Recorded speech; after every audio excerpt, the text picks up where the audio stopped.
Magandang araw mga kaibigan. Bigyan natin ng reaksyon, opinion itong post ng Daily Tribune. Tanong ng si Ivan Mayrena, GMA News. Isa sa mga matitinong reporter ito. Nagtatanong siya hard questions. So, tanong, nagkaroon daw ng landing gear problem yung eroplanong sinasakyan ni First Lady Liza Araneta from Iloilo ata, papuntang Manila. Nagkaroon daw ng landing gear. Delikado yon.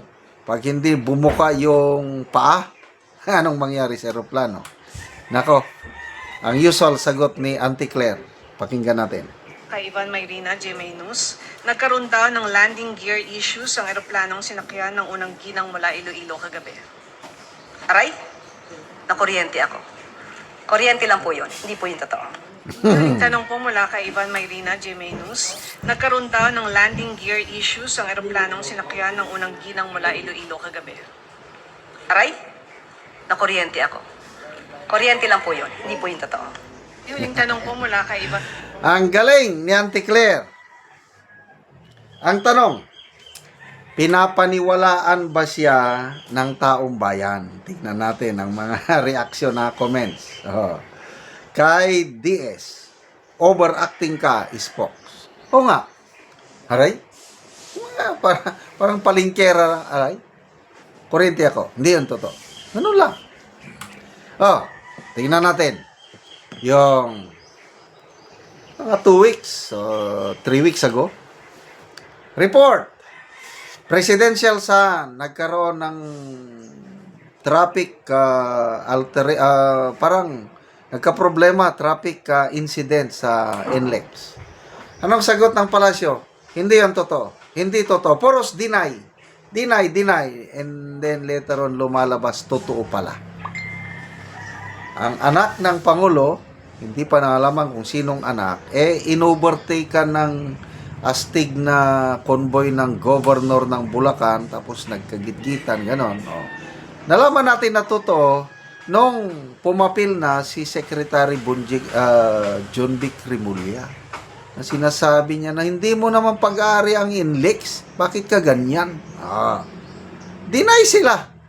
Ang dami nilang mga deny. Kaya, eksakto talaga. Perfect choice nila ng palasyo. Perfect choice nila sa Auntie Claire na ilagay dyan dahil madali niyang pasinungalingan lahat na dito to. Isa ba? Ekonomiya. May last year. Tumataas ang ating ekonomiya. Our economy is in good hands.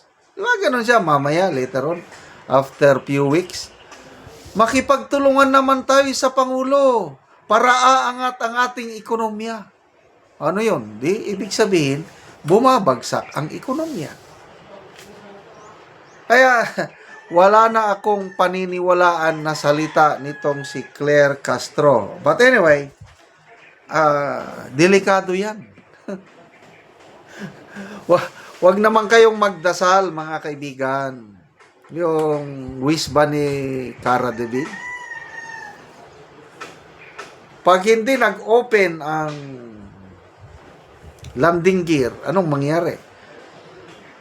Mag-landing, gagamitin yung tiyan, yung belly.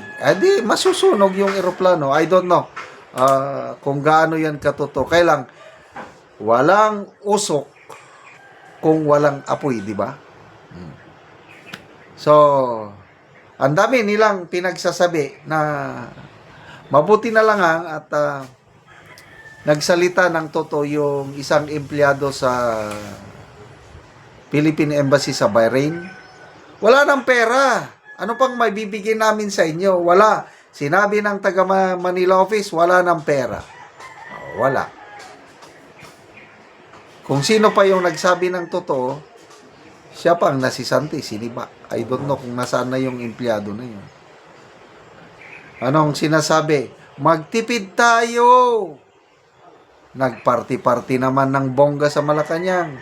Huwag na kayong magbiyahe papuntang labas ng bansa. Siya naman nagbiyahe, gumastos ng milyones. Tapos ngayon, maraming speculation na baka may ibang purpose sa US. Baka may binisitang, I don't know. Makita nyo ngayon ang Pangulo na tumutuloy ang kanyang pangayayayat. Yung vlog na naman niya, nag-announce siya ng ayuda. Ayuda sa mga tricycle drivers. Susunod, ayuda ng jeepney drivers. Puros ayuda sa mga drivers. Kitang-kita yung pangangayayat. Hindi na yon yung dating Marcos na nakita natin noong 2022. So, ano ba talaga ang kalagayan ng kanyang kalusugan?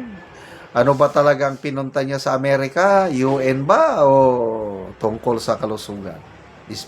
Sabi nga ni Doc Lorraine Badoy, Mr. PBBM, for your information, may kapatid ako at uncle ako na doktor sa John Hopkins Hospital.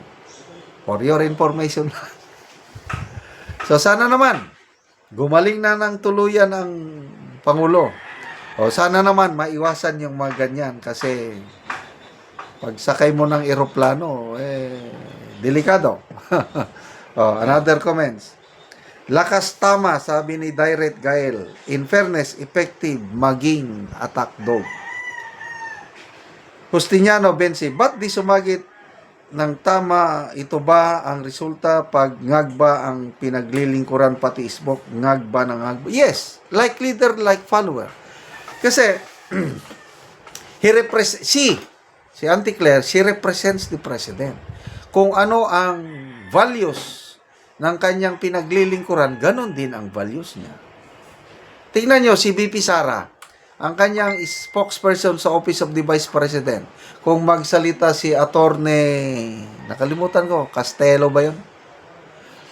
Napaka lumanay, napaka encouraging, napaka informational yung sinasabi. Wala siyang pang-atake, just to inform ang kanya. Bakit? Dahil ganun si VP Sara.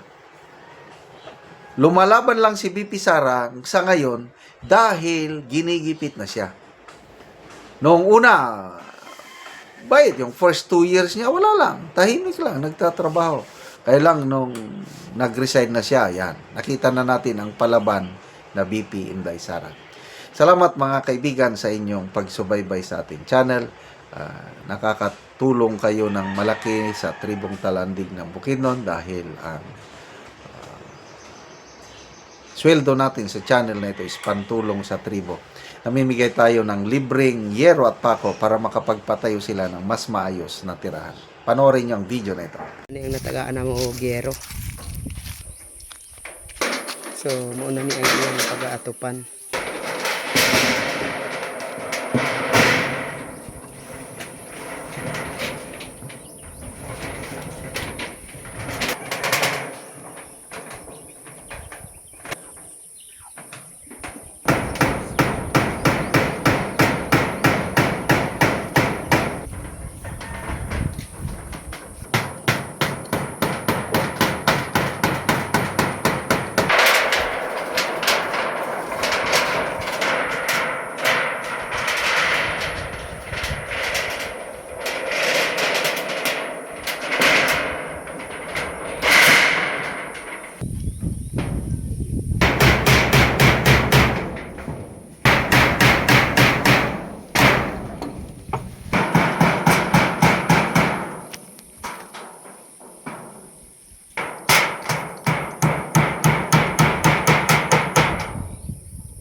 O karon managid sa pagatop. O natupan na gyud.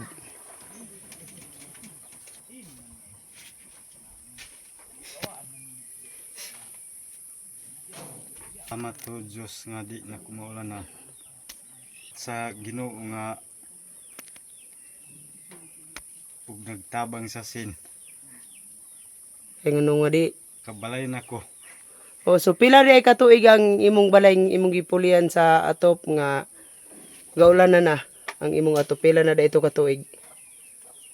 Isa Isa na katuig. sa daan naman gud to nga sin sa ako na ang gipamunit. Oo, so karon nakaatop na gyud ka. Nakatop na ko. Salamat kaayo sa Ginoo ug sa nagtabang. Salamat kaayo.